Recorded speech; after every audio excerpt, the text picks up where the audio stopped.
Who is the father of genetics? George Mendel.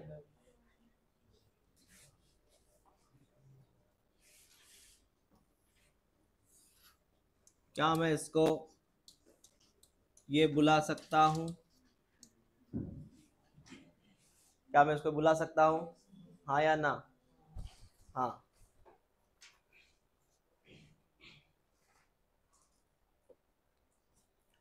अम, जैसे family में एक नोज शेप ट्रांसफर होता है, ईयर पैटर्न ट्रांसफर होता है, skin colour, pattern of hair, है ना? हाँ। तो ये सब इसमें आएगा। अगर आपके पेरेंट्स की नाक लंबी और आपकी भी नाक लंबी है तो ये हो गया। स्किन कलर सेम है, ये हो गया। लेकिन पेरेंट्स की आंखें ब्राउन है और आपकी आंखें ब्लू हो गई है तो कुछ ये हो गया, वेरिएशन। वो दोनों की हाइट काफ़ी अच्छी थी, तुम्हारी हाइट, उनकी हाइट 6-6 फीट थी और तुम्हारी हाइट 5 ही फीट रह गई, 4 फीट रह गई। क्या हो गया? ये हो गया, है ना? हाँ। उन दोनों की नाक लंबी थी, तुम्हारी नाक छोटी हो गई।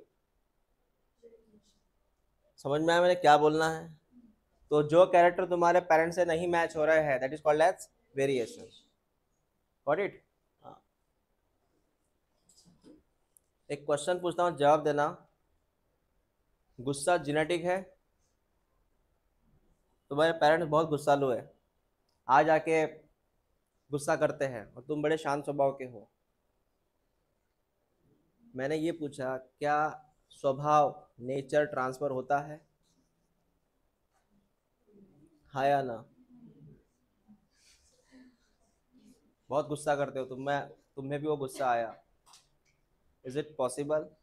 क्या नेचर ट्रांसफर होता है? क्या नेचर डीएनए का हिस्सा है अपना? तुम हमेशा उदास रहते हो, तुम नर्वस रहते हो, तुम हमेशा हैप्पी रहते हो, तुम हमेशा गुस्से में रहते हो, तुम काफ़ी सेंसिटिव हो बातों को लेके।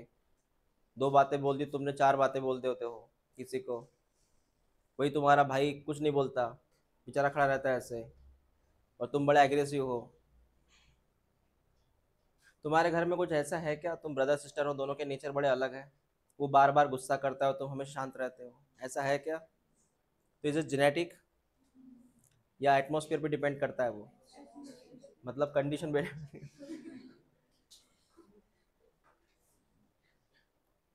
बोलते होंगे ना घर वाले, देख ये छोटा भाई देख और बड़ा भाई देख, ये छोटा भाई हमेशा किसी किसी को बोलते रहता है और ये बड़ा भाई देख।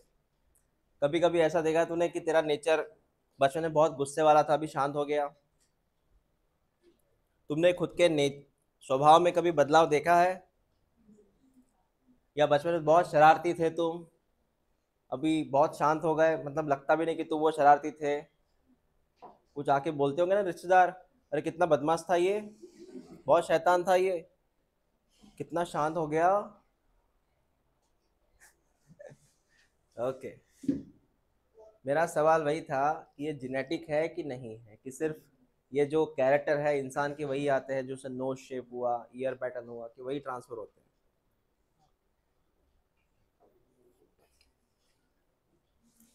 ये जेनेटिक नहीं है। चलो पैराग्राफ ओपन करो।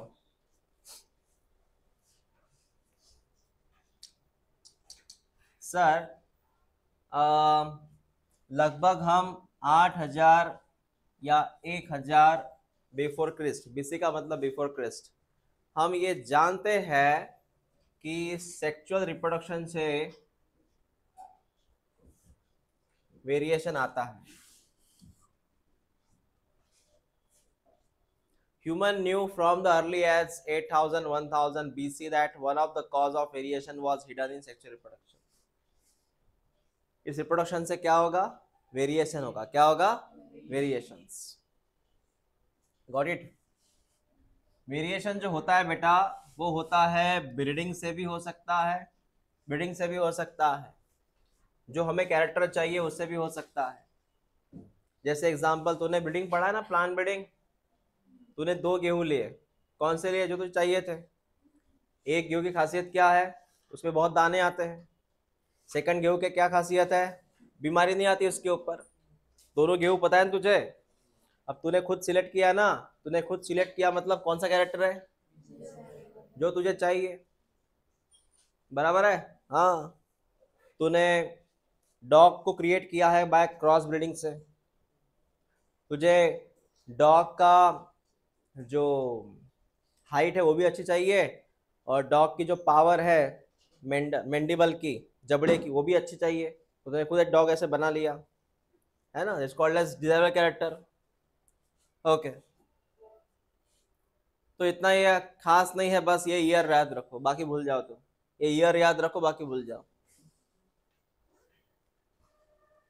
जैसे हमने कुछ काऊ बनाई थी, बफेलो बनाई थी, तो साहिवाल काऊ का नाम है, पंजाब में बनाई थी हमने, और ये ब्रीड है। साहिवाल कौन है?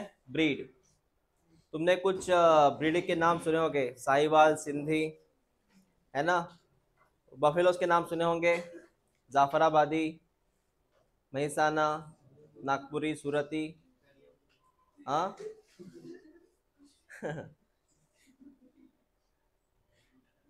वो ऐसा कोई ब्रीड नहीं है बेटा।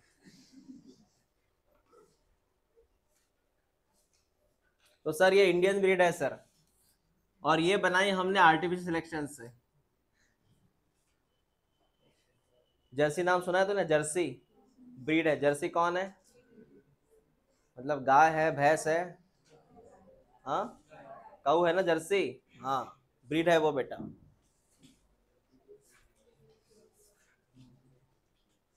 मतलब इनका ये बोलना है हमारे पूर्वजों को पता है, हमारे हिस्ट्री में पता है कि ये ऐसे ऐसे बनता है, क्रॉस ब्रीडिंग से कुछ नयापन आता है।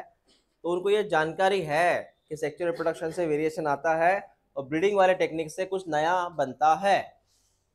ठीक है बेटा, बस इतना याद रखना। लेकिन वो कैसे बनता है, मतलब उनको ये पता है ये एक अच्छा काऊ है, दूसरा अच्छा काऊ है, मेल है फीमेल है, इनका बच्चा अच्छा ही बनने वाला है, उनको ये पता है। लेकिन वो हुआ कैसे, क्या ट्रांसफर हुआ,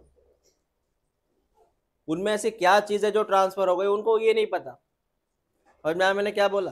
हाँ, उनको साइंटिफिकली नहीं पता कि ये क्यों हो रहा है। उनको ये पता है कि रिजल्ट आया, लेकिन वो कैसे आया, क्या ट्रांसफर हुआ, डीएनए ट्रांसफर हुआ, प्रोटीन ट्रांसफर हुआ, हाँ, रिकॉम्बिनेशन हुआ, म्यूटेशन हुआ, क्या असल में हुआ वो उनको नहीं पता। यहाँ से आईएमपी है। तो पहला वो जो इंट्रोडक्शन है वो इतना आईएमपी नहीं है, यहाँ से आईएमपी है। कोई पैराग्राफ छूट गया क्या? हाँ, नहीं। तो मेंडल लॉ ऑफ इनहेरिटेंस, सबसे पहले मैं आपको एक इन्फॉर्मेशन बताऊं, यहाँ पे कोई एक्स्ट्रा आते तो मेंडल की इन्फॉर्मेशन आती है। आप इनकी हिस्ट्री एक बार देख लो, इनका जन्म कब हुआ, कहाँ हुआ, क्या करते थे, कौन सा वर्किंग करते थे। मैंने रिपीट करता हूँ, जन्म कब हुआ, कहाँ हुआ, क्या करते थे, इसकी एक बार हिस्ट्री पढ़ लो आप। एक्स्ट्रा में वो आती है हिस्ट्री।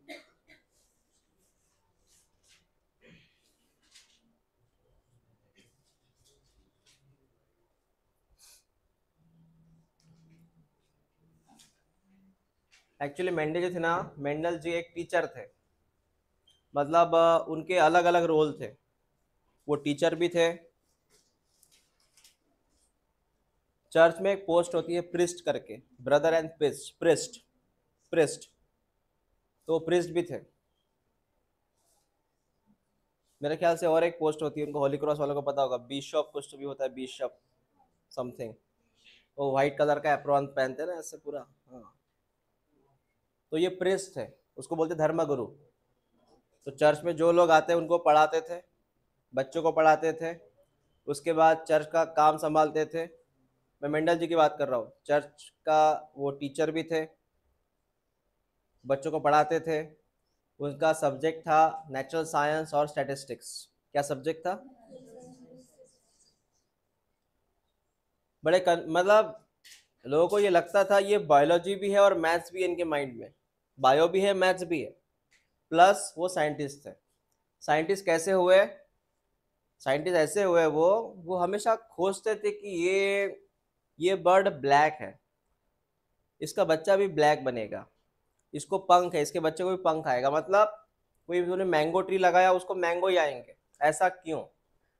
उस पेरेंट्स का जो बच्चा बन रहा है वो उनके जैसा ही क्यों बन रहा है, ये उनकी खोज थी। इसका बच्चा यही क्यों बन रहा है, दूसरा क्यों नहीं बन सकता? इंसान का बच्चा इंसान ही बन रहा है और कोई एनिमल नहीं बन सकता। वो क्वेश्चन मार्क था उनके माइंड में।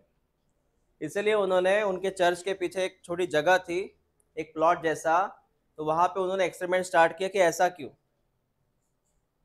अब वो एनिमल के ऊपर एक्सपेरिमेंट कर नहीं सकते, इसलिए उन्होंने एक पौधा सिलेक्ट किया।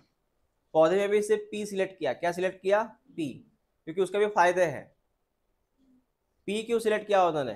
पहली चीज, पी प्लांट जो है वो कम जगह लेता है, उनके पास जगह कम थी, तो पी प्लांट जगह कम लेता है। दूसरी बात, उस पी प्लांट में वैरायटी ज़्यादा है। पता है 7 कॉन्ट्रास्टिंग कैरेक्टर? कितने कैरेक्टर? उसमें दाने बहुत ज़्यादा आते हैं, सीड में सीड बहुत आते हैं, पी में सीड बहुत आते हैं ना।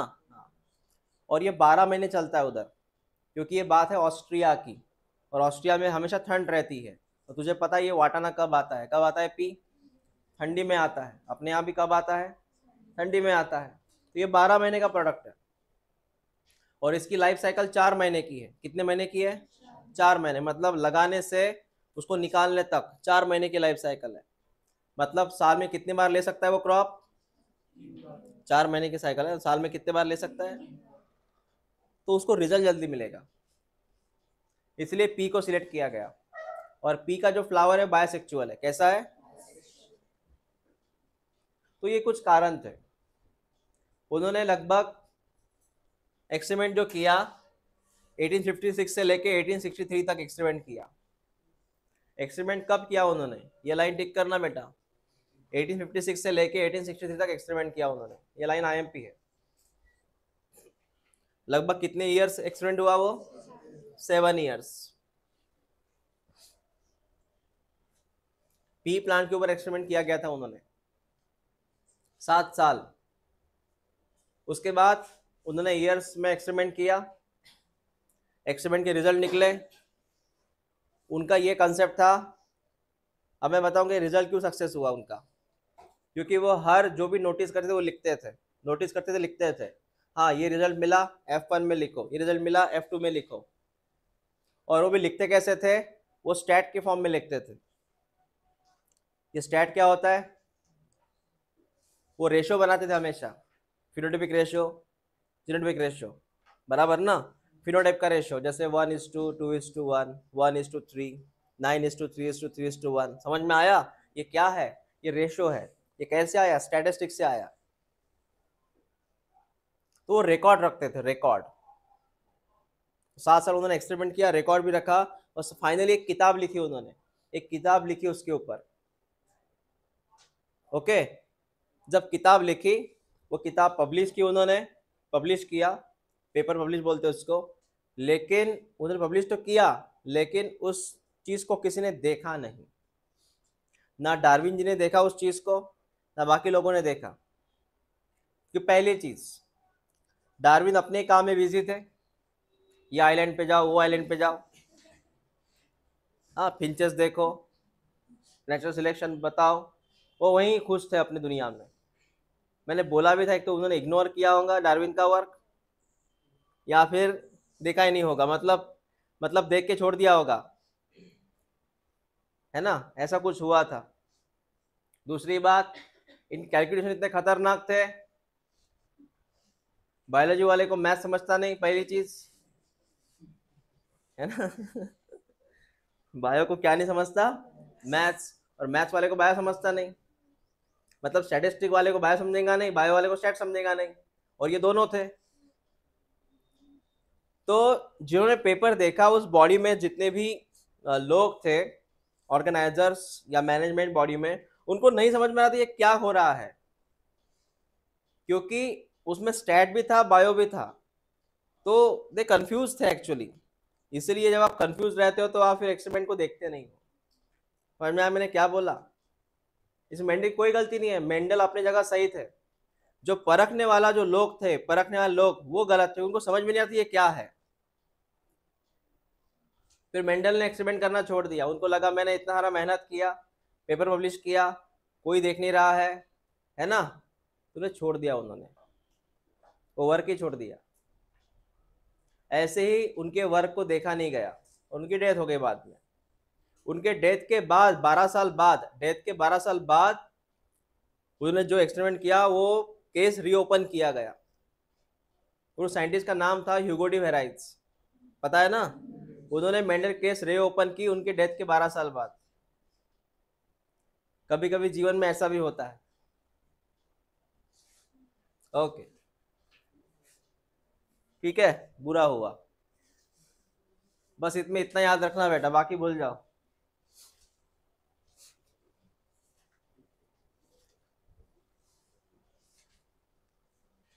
ये पढ़ने की जरूरत नहीं तुझे, छोड़ दे इसको। ये ट्रू ब्रीडिंग का है भाई, हाइब्रिडाइजेशन के बारे में बात कर रहे हैं, ये पढ़ने का, पढ़ना नहीं है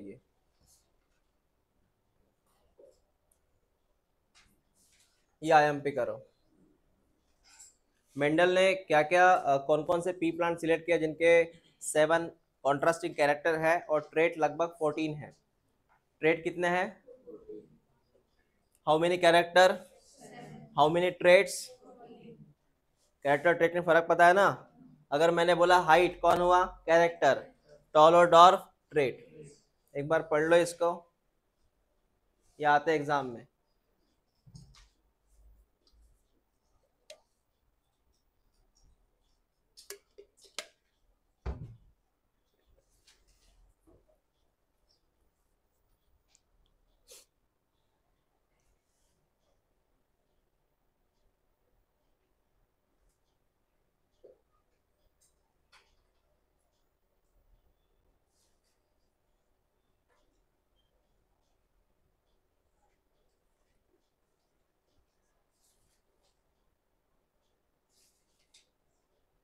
हो गया? ओके, हो गया वो। मतलब यहाँ तक जो पैराग्राफ हुआ उसमें सिर्फ वो टेबल आईएमपी और कुछ आईएमपी नहीं, वो ईयर आईएमपी है। 7 ईयर्स कब थे, कब एक्सपेरिमेंट किया गया। और मैंने आपको वर्क दिया है मेंडल की हिस्ट्री, समझे ना। उनका जन्म कब हुआ, कहाँ हुआ, वो क्या थे, क्या एज अ कौन सा वर्क किया उन्होंने, वो बातें। ओके, ये लाइन टिक कर, मतलब ये पैराग्राफ ओपन करो। इनहेरिटेंस ऑफ वन जीन, इसका मतलब बेटा one character, that is one character, one gene one character, one gene one character. जैसे वन कैरेक्टर में आती है हाइट, जैसे कि हाइट, ओनली हाइट। जैसे ये आता है राउंड शेप, मतलब शेप। उसके बाद में आता है flower position, pod shape, pod colour, seed shape, seed colour. तो ये मैं सिर्फ सिंगल की बात कर रहा हूँ। यहाँ मैं आपको पढ़ाऊंगा मोनो हाइब्रिड क्रॉस। क्या पढ़ाऊंगा? कितने जीन की बात हो रही है? तो एक ही कैरेक्टर आएगा, वन जीन मतलब, हाँ, that is mono hybrid cross आएगा इधर।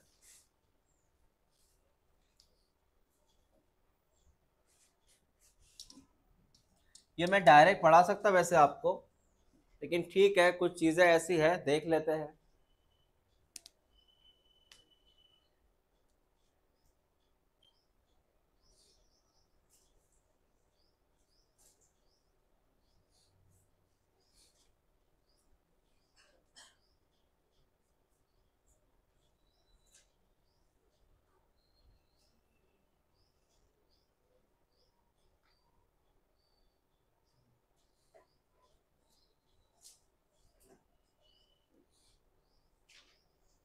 देखो इनका बोलना क्या है, इसके लिए मुझे आपको पढ़ाना पड़ेगा पहले मोनोहाइब्रिड क्रॉस, तब जाके ये बात आपको समझ में आ जाएगी। हाँ, मैं शॉर्ट में एक डायग्राम बनाता हूँ, आपको समझाता हूँ ये है क्या। देख बेटा, इनका ये बोलना है कि आपने सबसे पहले है ना पेरेंट्स लिए, या मैं इधर ड्रॉ करता हूँ, देखते जाओ। आपने सबसे पहले पेरेंट्स लिए। पेरेंट्स कौन सा लिया?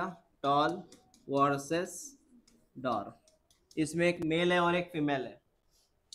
जब भी आप कैरेक्टर लेते हो, पेरेंट्स लेते हो, तो वहां पे लेना पड़ता जीनोटाइप। क्या लेना पड़ता? क्या लेना पड़ता? इसका जीनोटाइप क्या होगा? इसका, ये पता है ना तुझे, इसका जीनोटाइप ये और इसका जीनोटाइप ये। उसके बाद इसे गमेट्स बना। क्रॉसिंग के पहले क्या बनता है? गमेट्स। गमेट्स में क्या आएगा इधर, और इधर क्या आएगा? पता है, हमेशा याद रखना बेटा, हमेशा याद रखना, गमेट्स ऑलवेज हैप्लॉइड। क्या होता है गमेट्स? ये था डिप्लॉइड, पेयर में है ना, पेयर माने कौन? डिप्लॉइड। ये क्या रहेगा? Gametes always haploid, always haploid. ठीक है, हाँ। इस जीन का ये हैप्लॉइड है।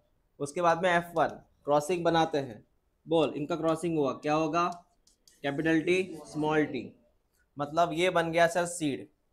अगर तो इस सीड को जमीन में लगाएगा, इस सीड को जमीन में लगाएगा, इसका जो पौधा बनेगा, बता ये टॉल बनेगा कि डॉर्फ बनेगा? किसके पास क्या है? Capital T. मतलब कैपिटल टी की वजह से ये पौधा आगे जाके क्या बनेगा? All are tall. मतलब यहाँ पे जितने भी बनेंगे वो सबके सब क्या बनेंगे? टॉल। क्या बनेंगे? अब बता, तूने पेरेंट्स कितने लिए थे? 2। एक का ट्रेट कौन सा था? दूसरे का? यहाँ पे डॉर्फ नजर आ रहा है क्या? मतलब एक कैरेक्टर मिसिंग है यहाँ पे। क्या है? मिसिंग। हालांकि उसके अंदर है वो, लेकिन मिसिंग है, दिख नहीं रहा है। उसके अंदर डॉर्फनेस है लेकिन वो दिख नहीं रहा है, क्योंकि और डोमिनेंसी किसकी है? टॉल की है। कैपिटल टी आया ना, इसके आने से वहां पे क्या है? वो डोमिनेंसी है। इसलिए हमने क्या किया, फिर इसका F2 बनाया। F2 कैसे बनाते सर? F2 के लिए एक काम कर, F1 को F1 से क्रॉस करवा। सेल्फिंग बोलते हैं, क्या बोलते हैं? ये जो F1 मिला ना तुझे, F1 क्या मिला? ये F1 मिला ना, इसको खुद के साथ क्रॉसिंग करवा ले, खुद के साथ क्रॉसिंग करवा ले। तो यहाँ पे F1 था capital T small T, capital T small T. मैंने आपको क्या बोला था? क्रॉसिंग के पहले गमिट्स बनाओ। क्या बनाओ? गमिट्स बनाओ। क्या बनाओ?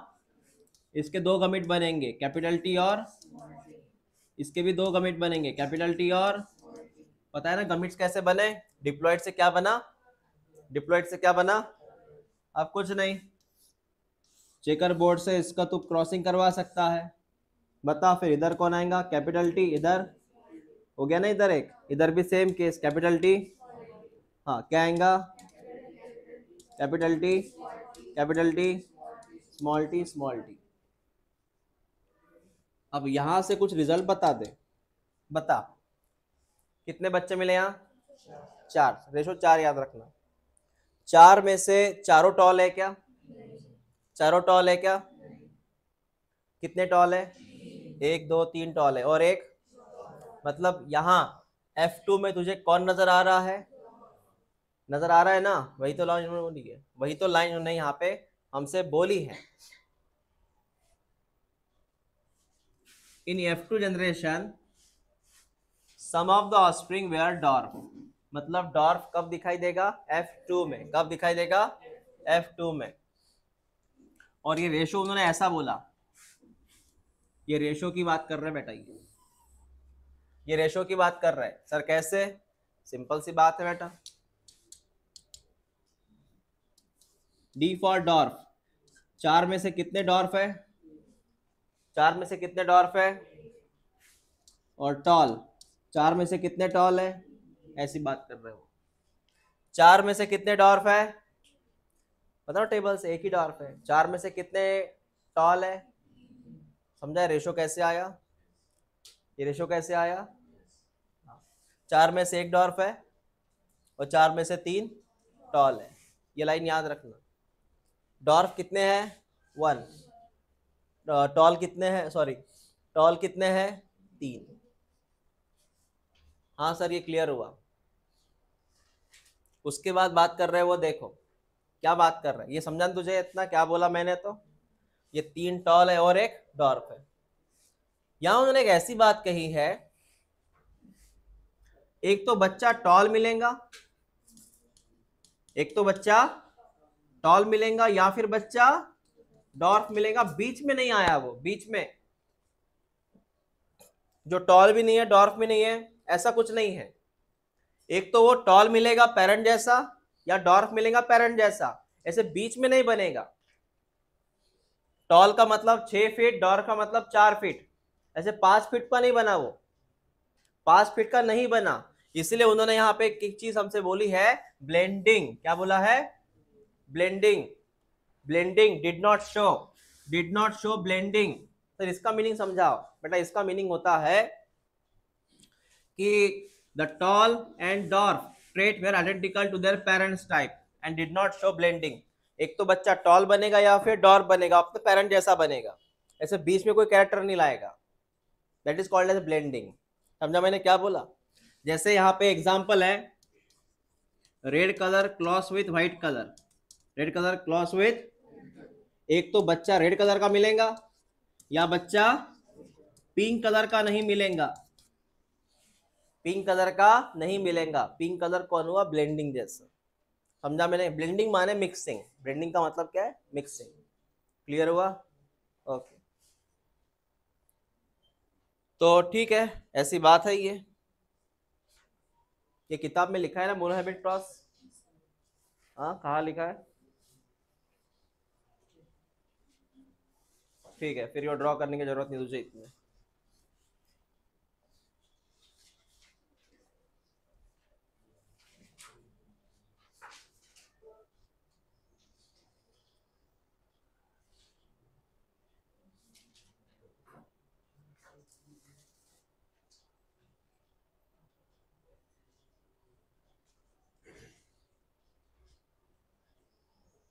ब्लेंडिंग का मतलब मिक्सिंग, याद रखना।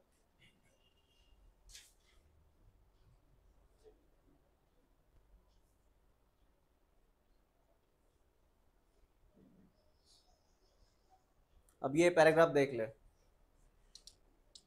मेंडल ने बोला पेरेंट से कुछ चीजें F1 में गई, F1 से चीजें F2 में गई।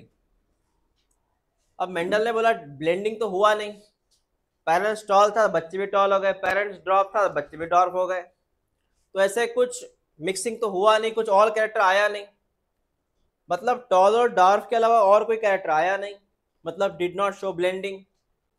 तो मेंडल ने एक चीज बोली है, इनमें से कुछ ना कुछ तो गया होगा इनके अंदर, जो ट्रांसफर हुआ है।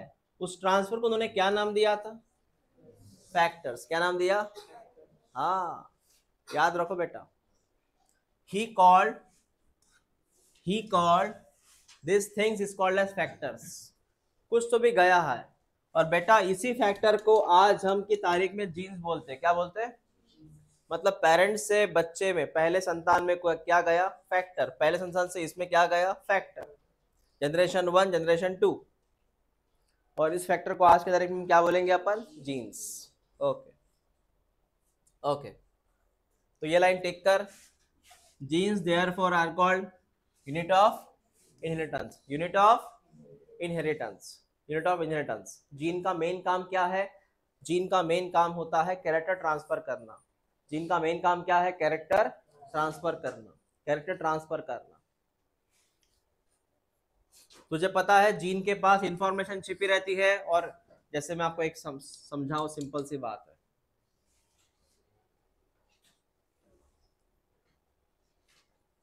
मेरी बात समझना बेटा, यहाँ पे मेरी बात समझ से जाना।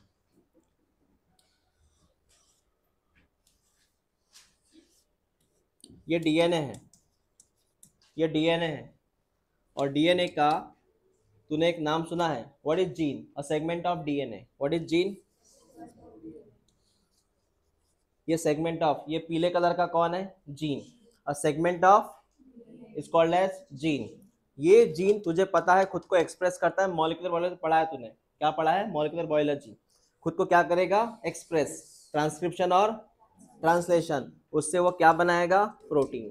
That we called express, that we called as express. और यही जीन जो होता है, ये ट्रांसफर होता है बेटा कहाँ पे? F1 में। कहाँ पे? क्योंकि ये पेरेंट्स के डीएनए थे, ये पेरेंट्स का डीएनए या फिर जीन था। ये जीन ट्रांसफर हुआ F1 में, मतलब इसका मेन काम है कि वो ट्रांसफर भी होता है, और दूसरा काम क्या है? कौन सा? वो एक्सप्रेस भी होता है। एक्सप्रेस भी होता है और ट्रांसफर भी होता है, दो काम है उसके, एक्सप्रेस भी होता है, ट्रांसफर भी होता है। तुम्हारे पेरेंट्स के जीन तुम में आ गए और एक्सप्रेस भी हो रहा है, तुम्हारे पेरेंट्स के जीन तुम में आ गए और तुम्हारे अंदर वो एक्सप्रेस भी हो रहे हैं, ऐसा होता है। और कभी कभी ऐसा भी होता है कि तुम्हारे पेरेंट्स के जीन तुम में तो आ गए, लेकिन तुम में वो क्या नहीं हो रहा है, एक्सप्रेस नहीं हो रहा, बीमारी हो जाती है उससे। अगर जीन एक्सप्रेस नहीं हुआ तो बीमारी होने के चांसेस है। Okay sir. उसके बाद में दूसरी बात सुन, दूसरी बात सुन बेटा, ये क्रोमोसोम है, वी कॉल इट क्रोमोसोम, और ये होते हैं होमोलोगस क्रोमोसोम। कौन से क्रोमोसोम? मतलब इनका मॉर्फोलॉजी, उनका स्ट्रक्चर वगैरह सब सेम है, it's called as homologous chromosome. इसके ऊपर मैंने बोला, मेरी बात सुनना, यहाँ मैंने लिखा कैपिटल टी, यहाँ लिखा मैंने कैपिटल टी, और ये जो है ये हाइट के लिए है। ये कैरेक्टर कौन सा है बेटा? हाइट। हाइट के लिए दो जीन्स है, इधर भी है और इधर भी है। उसके बाद में मेरी बात सुनते जाना, ये है कलर, आई कलर, ये है ब्लू कलर और ये है ब्लैक कलर, या फिर ये ब्लू कलर, ये ब्राउन कलर। मतलब एक जीन्स काय के लिए है? ब्लू कलर के लिए है। एक जीन्स काय के लिए है और एक जीन्स काय के लिए है, तो डिपेंड करता है कौन सा जीन तुम्हारे अंदर एक्सप्रेस हो रहा है। समझा मैंने क्या बोला? ये मैंने क्या ड्रॉ किया? क्रोमोसोम। एक क्रोमोसोम के ऊपर एक ही जीन्स रहता है, और ये तो लिख रहा है ना कैपिटल टी कैपिटल टी, हाँ, इसको यहाँ मैं नाम दूंगा अलिल्स। क्या नाम दूंगा? ये अलिल्स होता है बेटा। जैसे मैंने बोला, सर आप एक काम कीजिए, हाइट के अलिल्स ड्रॉ करो सर, हाइट के अलिल्स ड्रॉ करो सर। बेटा हाइट के तीन अलील हैं, एक तो ये होगा, या फिर ये होगा, या फिर ये होगा। समझ में आया तुझे? इसको बोलते हैं होमोजाइगस अलील, ये हेट्रोजाइगस अलील, ये होमोजाइगस अलील। ये होमोजाइगस डोमिनेंट अलील, होमोजाइगस, पता नहीं डोमिनेंट क्यों, ये हेट्रोजाइगस डोमिनेंट, और ये होमोजाइगस रिसेसिव, होमोजाइगस। ये तीनों अलील्स है। अलील्स का मतलब अल्टरनेटिव फॉर्म ऑफ जीन्स, मतलब जीन्स के अलग अलग रूप, जीन्स के अलग अलग रूप। इनको कॉमनली तो बोलेगा जीन्स, कॉमनली क्या बोलेगा? जीन्स। और ये तीनों उसके रूप, तीनों उसके रूप, कॉमनली कॉल्ड एज, मैं रिपीट करता हूं, इसको ग्रुप में क्या नाम देगा? तो जीन नाम देगा। इस जीन के तीन रूप है, ये वाला, ये वाला और ये वाला। समझ में आया मैंने क्या बोला? समझ में आया? मैं आपको एक चीज समझाता हूं, देख ले बेटा। इधर मैंने लिखा height,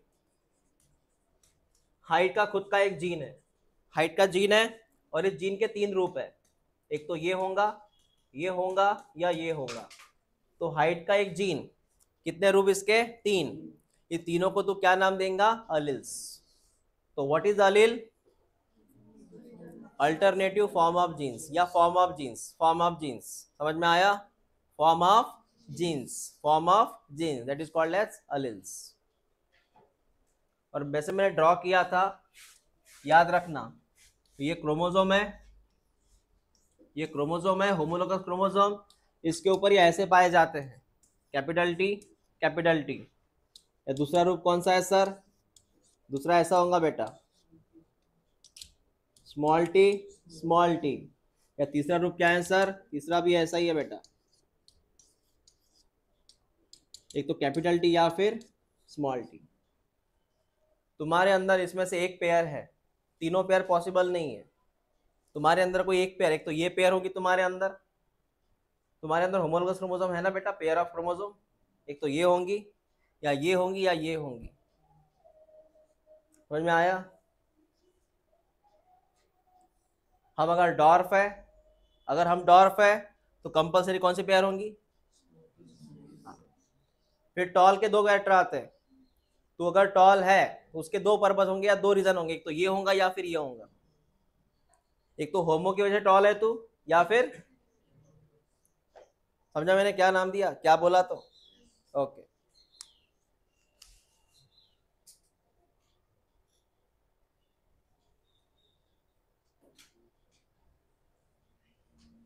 what is allele? Alternative form of genes, ये है वो।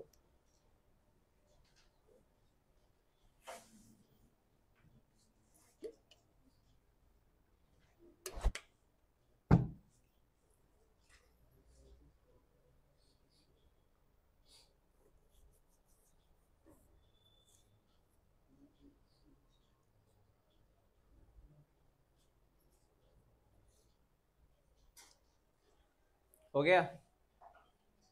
ठीक है, नेक्स्ट।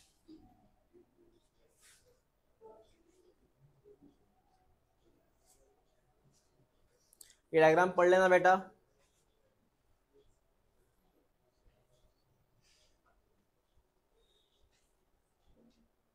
वो ऐसे सिंपल है, टॉल के लिए आप टी यूज करो, डॉर्फ के लिए स्मॉल टी यूज करो, ऐसे के बारे में बात किया। ये अलील की बात कर रहे हैं, मैंने अभी बताया आपको। कितने अलील है हाइट के? हाइट कितने अलील है? 3। एक तो ये या फिर ये कितने अलील है? 3। काय के लिए? हाइट के लिए।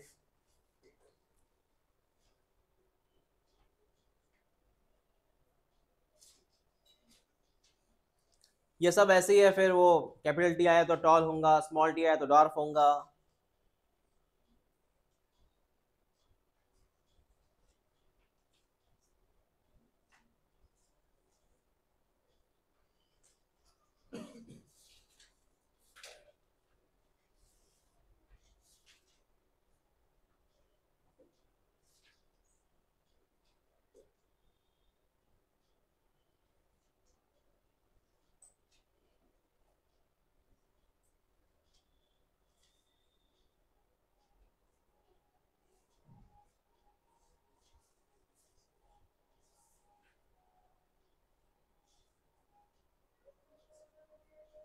डायरेक्टली हम इसकी बात करेंगे अभी। ये जो है ना मोनोहाइब्रिड क्रॉस का रिजल्ट, उसकी बात। बाकी सिंपल है वो सब, वो आता भी नहीं इतना एग्जाम में।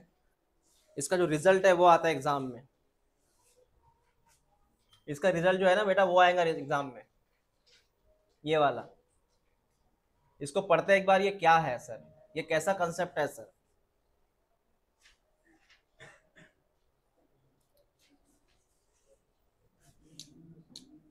बता, F1 में क्या रिजल्ट आया था?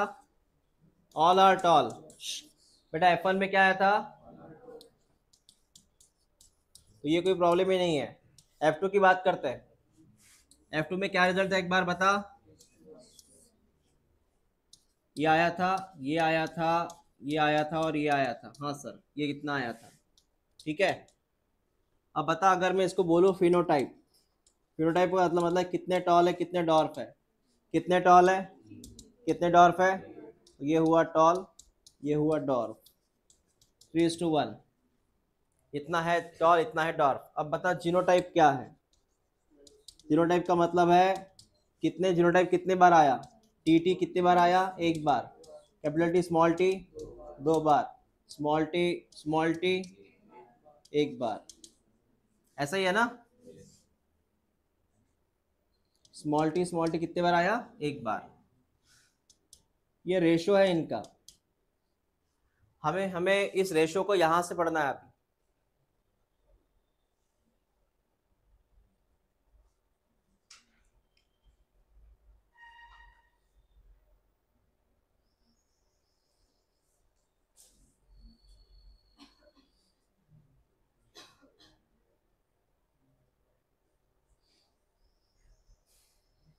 अब ये बता, यहां से बात करेंगे। देख बेटा इधर 3/4 टॉल कितने हैं बता। अब यहां से बात कर, यहां से बात कर। टॉल कितने हैं? चार में से टॉल कितने हैं? 4 में से टॉल कितने हैं? अब 3 का कैलकुलेशन बता मुझे। 3 में कैसे है बता। तूने बोला ना 3 टॉल है 4 में से, कैलकुलेशन ये बता ना 3 कैलकुलेशन कैसे आया। उसमें कैपिटल टी जो है वो कितने बार आता है? एक बार आता है, वही लिखा है इधर। ये कितने बार आएगा? एक बार। और ये कैपिटल टी स्मॉल टी कितने बार आएगा? 2 बार आएगा। उन्होंने एक ही बार लिखा उधर। हाँ, वो रेशो निकाला गया, बराबर है वो। ये कितने बार आता है बेटा? मैं इसका कैलकुलेशन कर रहा हूं, इसका कैलकुलेशन कर रहा हूं मैं। तूने बोला कि टॉल 3 है 4 में से, तो बताओ उस टॉल में ये कितने बार है? एक बार। और ये कितने बार है capital T small T? Capital T small T कितने बार है? 2 बार। बराबर है। तो ऑब्वियसली 2/4 मतलब कितना आता? 2/4 मतलब 1/2 आएगा ना। कितना आएगा? 1/2 यही लिखा है ना, इधर देख लेना, मैं इसकी बात कर रहा हूँ बेटा। समझा तुझे मैंने क्या बोला? बता एक बार, कितने टॉल है? 3, 4 में से 3 टॉल है। कैसे आए 3 टॉल? 3 में से एक कौन है? और ये 1/2 क्या है सर? ये 1/2 नहीं था एक्चुअली, ये 2/4 था। 2/4 मतलब कितना आया? 1/2। ओके। उसके बाद में स्मॉल टी कितनी बार है? एक ही बार है। स्मॉल टी सर एक ही बार है सर, 4 में से एक ही बक्सा है उसका। ओके, तो रेशो क्या बनेगा? सिंपली बात है 3:1। रेशो क्या बनेगा?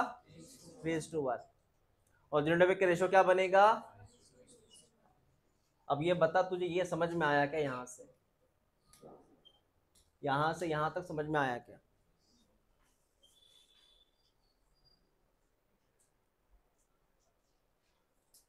ठीक है, ओके।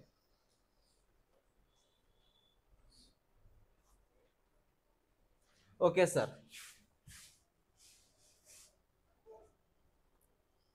बेटा रेशो आईएमपी है, बाकी कोई आईएमपी नहीं है इसमें से।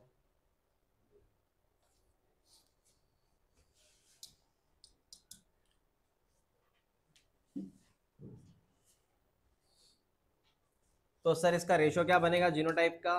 बताते हैं बेटा। 4 बक्से है ना, 1/4 ये आएगा, 2/4 ये आएगा, 1/4 ये आएगा। 4 में से ये कितने बार है? मैं जीनोटाइप की बात कर रहा हूँ। किसकी बात कर रहा हूँ? मैं बात कर रहा हूँ जीनोटाइप की। जीनोटाइप, फिनोटाइप नहीं, जीनोटाइप। ये कितने बार है? एक बार। ये और तू इसको इसको तू ऐसे लिख सकता है, इसके और में ऐसा लिख सकता है। समझ में आया? ये लिखा है बेटा इधर। ओके, और ये जो है ना, इस पूरे कंसेप्ट का एक्सप्रेशन है, ये बाइनोमियल एक्सप्रेशन। ये पूरे कंसेप्ट का एक्सप्रेशन है, बाइनोमियल एक्सप्रेशन।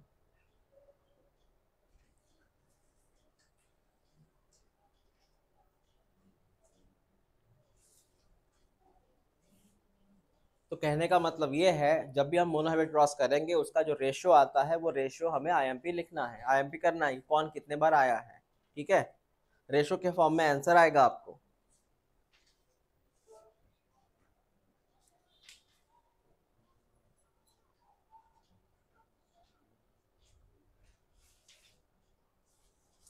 सर मेंडल ने सिर्फ F2 पे रोका क्या खुद को? मतलब F1 से F2 मिलाया, फिर F2 के बाद भी हुआ क्या एक्सपेरिमेंट? हाँ हुआ ना। उन्होंने क्या किया? F1 से F2 मिलाया, फिर F2 से F3 मिलाया, F3 से F4 मिलाया। हाँ, F1 F2 F3 F4 हमारे किताब में सिर्फ कहाँ तक लिखा है, लेकिन हायर एजुकेशन में हमें F3 और F4 भी पढ़ना पड़ेगा, जो एग्रीकल्चर वगैरह जाते हैं ना उनको। Okay, F3 F4। तो उन्होंने बोला अगर आप F3 F4 भी देखेंगे तो वहां पे आपको 2 कैरेक्टर मिलेंगे, एक रिसेसिव मिलेगा और एक मिलेगा टॉल। टॉल के साथ कौन मिलेगा? रिसेसिव। सॉरी, टॉल के साथ क्या मिलेगा? डॉर्फ मिल जाएगा। मतलब F3 F4 में भी आपको 2 रिजल्ट मिलेंगे, टॉल प्लस और कौन? डॉर्फ। टॉल प्लस डॉर्फ मिल जाएगा। यहां तक तुम्हारी बात हो गई है? ये है पूरा पैराग्राफ मोनोहाइब्रिड का। सर इसमें क्या पढ़ना था? इसमें बस मोनोहाइब्रिड पढ़ो, उसका रिजल्ट पढ़ो, बाकी भूल जाओ। उसका रिजल्ट रेशो के फॉर्म में पढ़ लो, रेशो आईएमपी है। बाकी कैसे हुआ क्या हुआ वो आईएमपी नहीं है।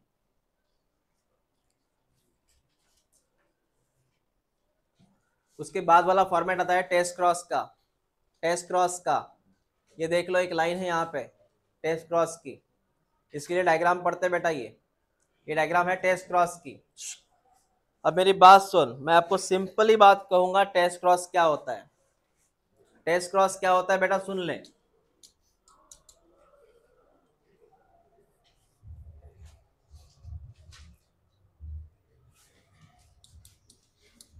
एक टॉल प्लांट है, वो दिखने में टॉल प्लांट है। वो प्लांट कैसा है? दिखने में टॉल प्लांट है। वो प्लांट दिखने में कैसा है? टॉल। फिर मेरे माइंड में एक क्वेश्चन आया, ये टॉल क्यों है? क्या ये इसकी वजह से टॉल है या फिर इसकी वजह से टॉल है? मेरे माइंड में क्वेश्चन आया टॉल क्यों है। टॉल होने का कारण ये है कि ये है, सिंपली बात है ना। तो जीनोटाइप है दिखता नहीं है, इसका फिनोटाइप दिख रहा है कि टॉल है, लेकिन टॉल क्यों है, इसकी वजह से कि इसकी वजह से। तो एक काम कर, तो इसका क्रॉसिंग कर होमोजाइगस के साथ और इसको भी क्रॉस कर होमोजाइगस के साथ। मतलब इसको तो क्रॉस कर होमोजाइगस के साथ, इसको भी क्रॉस कर होमोजाइगस के साथ।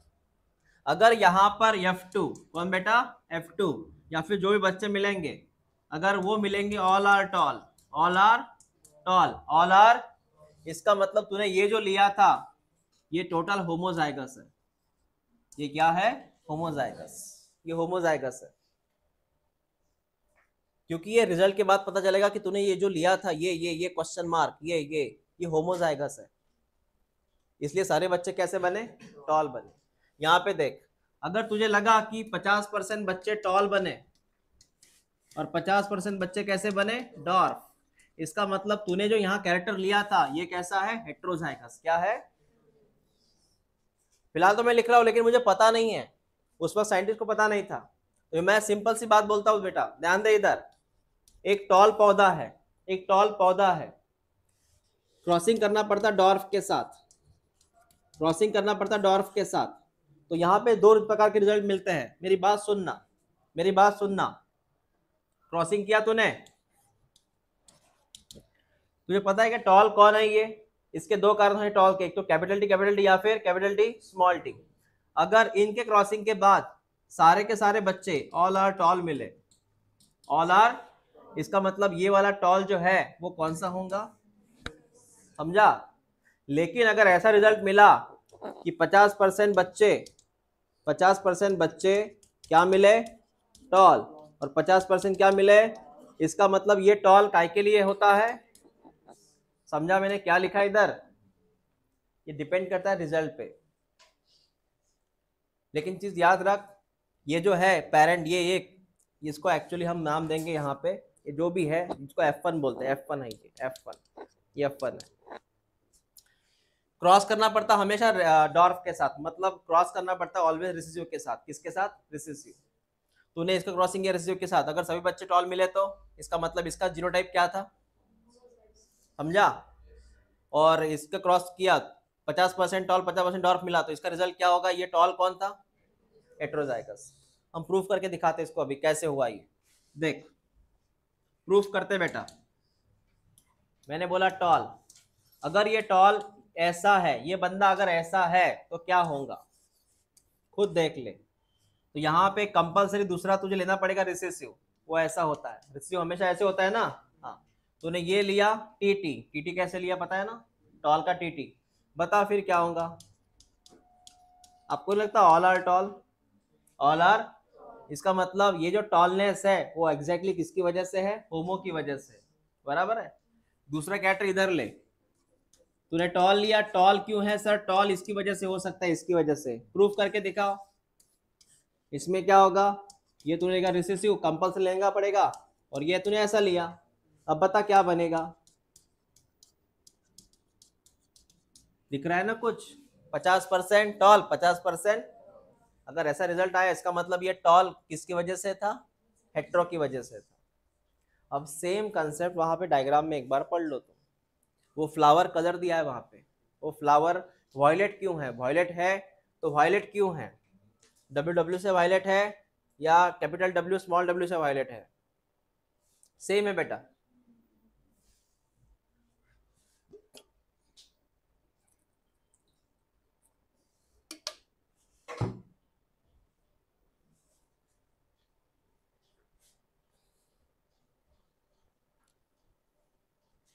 डायग्राम समझ में आ गई तुझे, हाँ नहीं आई, आ गई ना।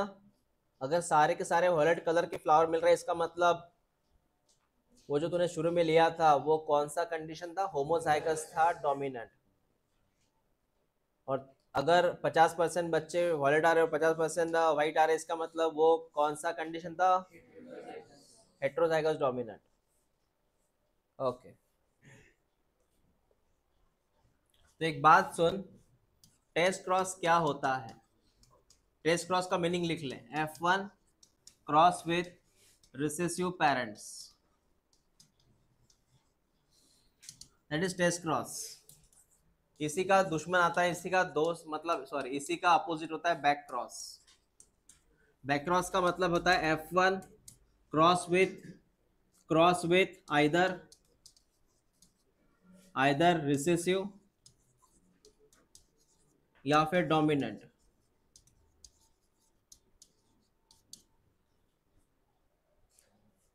बैक क्रॉस में तो F1 की क्रॉसिंग कर सकता है आइदर रिसीव पेरेंट के साथ या फिर कौन सा पेरेंट के साथ, डोमिनेंट के साथ।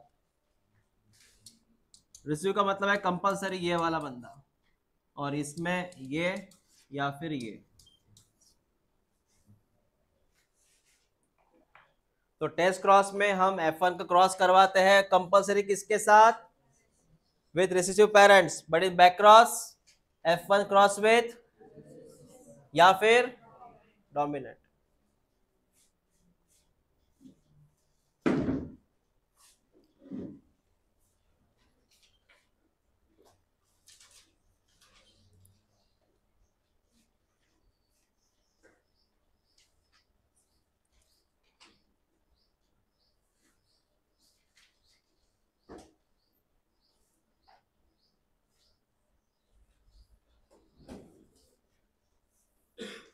मैं एक स्टेटमेंट पढ़ता हूं, मुझे बताना इसका मीनिंग क्या है। हो गया लिखना आपका? मैं आपको बोलता हूं test cross is a back cross, but back cross is not a test cross. Test cross is a back cross, but all back cross is not a test cross. Meaning समझा क्या तुझे? क्या ट्रू? पहले meaning समझा क्या? Test cross is all test cross is a back cross, but all back cross is not a. क्या meaning है?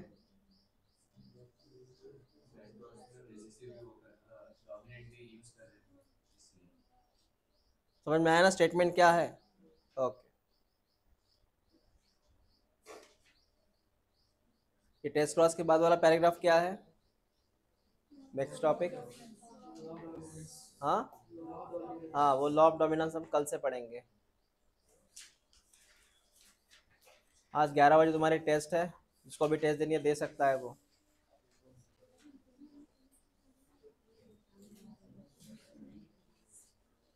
Divya, ma'am ला आवाज दे, आणि प्रेझेंट घेऊन बोलाव।